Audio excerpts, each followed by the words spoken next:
पृथ्वी लोक से बहुत दूर परियों की एक अलग ही दुनिया थी। एक सुंदर सा परीलोक जिसे परियों ने अपने जादू से सजाया हुआ था, जो कि स्वर्ग से भी सुंदर था और बेहद खूबसूरत एक शहर की तरह बसा हुआ था, जहां सभी परियों के पास अपनी एक जादुई छड़ी थी जिसे रानी परी ने सभी को दिया हुआ था। और यही वो छड़ी थी जिसकी मदद से पूरी दुनिया बसी हुई थी।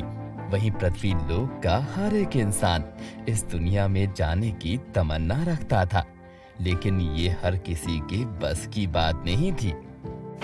वहीं परीलोक में रानी परी की एक छोटी बेटी थी जिसका नाम ज्योति था। ज्योति दिन भर परीलोक में उड़ती रहती थी और उसके पास भी एक जादुई छड़ी थी जिसकी मदद से वो जब चाहे उड़ सकती थी और जब चाहे गायब हो सकती थी। सुंदर परीलोक में सूरज खिला हुआ था। ज्योति अपनी माँ रानी परी के साथ बैठी हुई थी। आसमान पर एक बादल आया और ज्योति को इशारा करके अपने पास बुलाने लगा।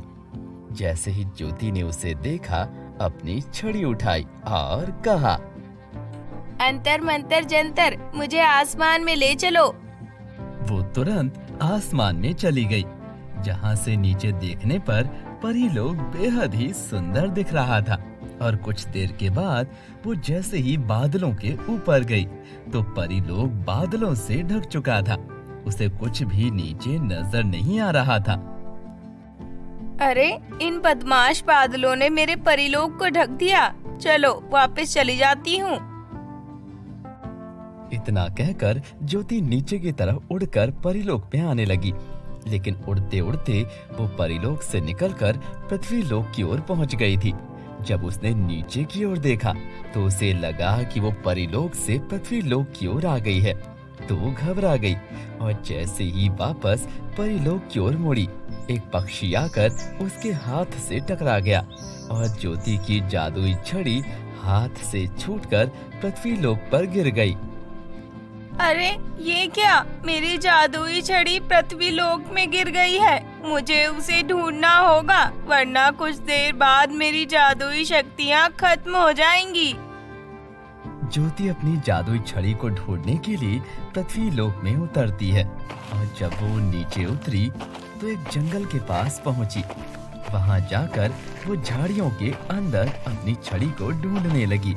कड़ी मेहनत के बाद भी उसे अपनी छड़ी नहीं मिल रही थी, जिस वजह से ज्योति बहुत निराश होने लगी। अब तो मेरी जादुई शक्तियाँ भी खत्म हो जाएंगी। हाय मेरी फूटी किस्मत, पता नहीं मेरी जादुई छड़ी कहाँ गिरी होगी। कहीं कोई गलत हाथों में न पड़ जाए। छड़ी ना मिलने की वजह से ज्योति एक पेड़ के नीचे बैठकर फूट फूट कर रोने लगी और फिर वहां से उठकर जंगल से बाहर निकल आई। रात हो चुकी थी और ज्योति के ना मिलने पर रानी परी बहुत चिंतित होने लगी। तो तुरंत रानी परी ने अपने 2 सिपाहियों को ज्योति को ढूंढने के लिए भेज दिया। ज्योति जंगल के बाहर एक सड़क के किनारे बैठकर फिर से रोने लगी। उसे बहुत घबराहट हो रही थी, लेकिन ज्योति परी के रोने की आवाज सुनकर पास के घर में मछुआरे का परिवार रहता था, जहां उसकी बीवी ने नन्ही परी के रोने की आवाज सुन ली थी।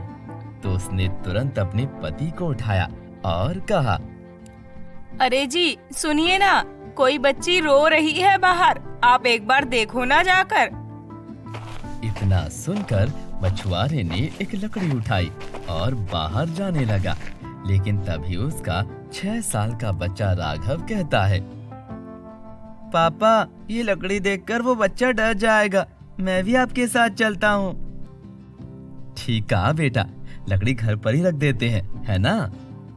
मछुआरा लकड़ी को घर पर ही रख देता है और अपने बेटे के साथ बाहर निकलता है। कुछ आगे चलने के बाद उसे दिखाई देता है कि एक पेड़ के पीछे एक छोटी सी परी रो रही थी।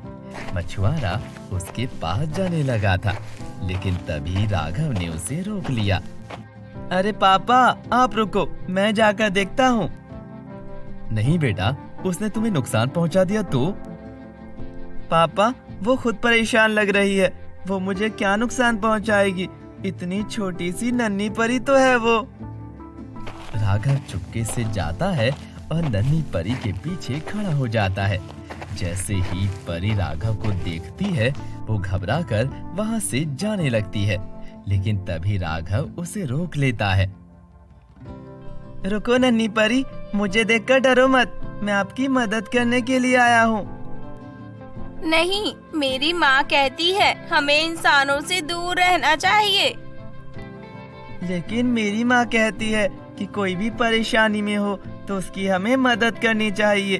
वो मेरे पापा हैं और आपकी मदद के लिए हम दोनों आए हैं। हमें बताओ, आप रो क्यों रही हैं? इतना सुनकर परी वहीं रुक जाती है। मैं गलती से पृथ्वी लोक की ओर आ गई और मेरी जादुई छड़ी यहाँ आकर खो गई, जिस वजह से मैं वापस अपने घर नहीं जा पा रही हूँ।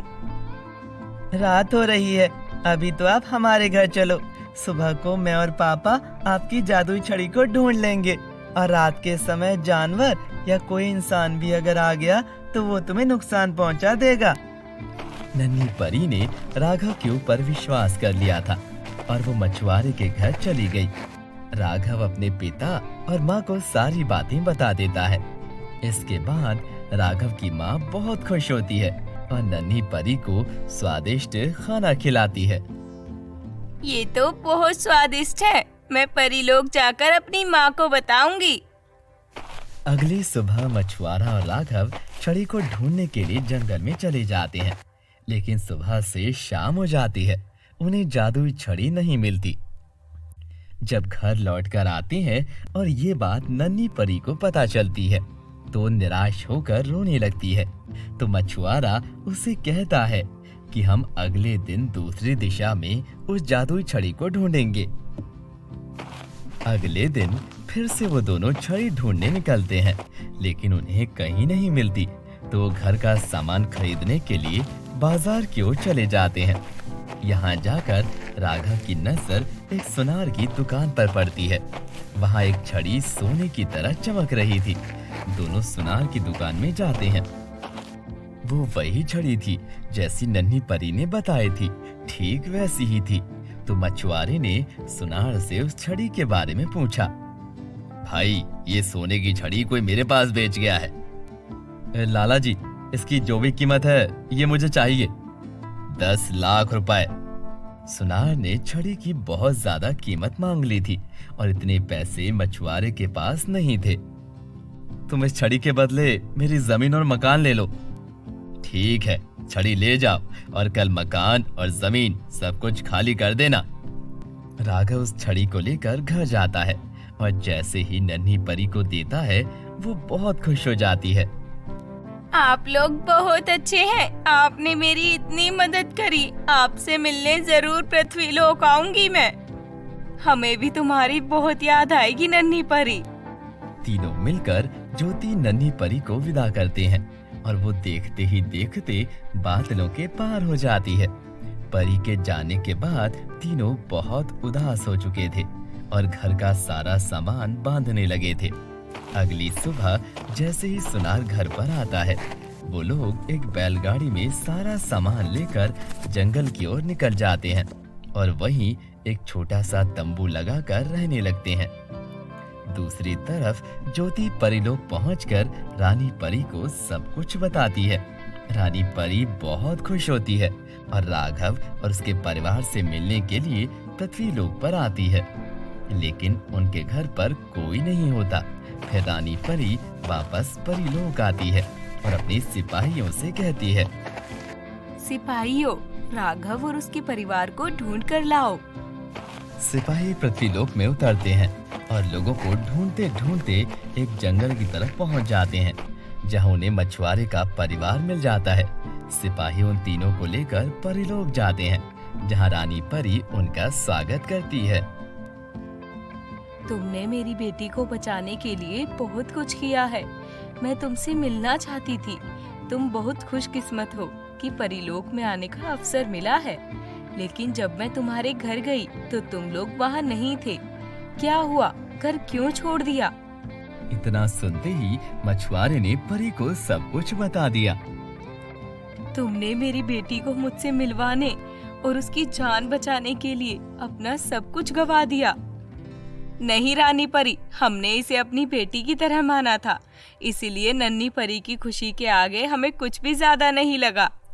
तभी रानी परी ने अपने सिपाहियों को सुनार के पास भेजा और छड़ी के बदले उसे तिगुना सोना देकर मछुआरे के घर और जमीन को छुड़वा लिया और बहुत इज्जत के साथ मछुआरे के परिवार को उसके घर तक छोड़ दिया।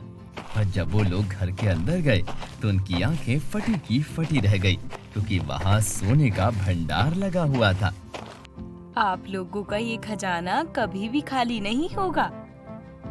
लेकिन रानी परी, हमने ये सब किसी लालच में आकर नहीं किया था। हाँ, मैं अच्छी तरह से जानती हूँ, लेकिन ये सब कुछ मैं आपको मेरी खुशी से दे रही हूँ। एक छोटा सा तोहफा समझ के रख लो। इतना बोलकर रानी परी ज्योति को लेकर वहाँ से उड़कर सीधा परीलोक आ जाती है और मछुआरे का परिवार बहुत हंसी खुशी रहने लग जाता है।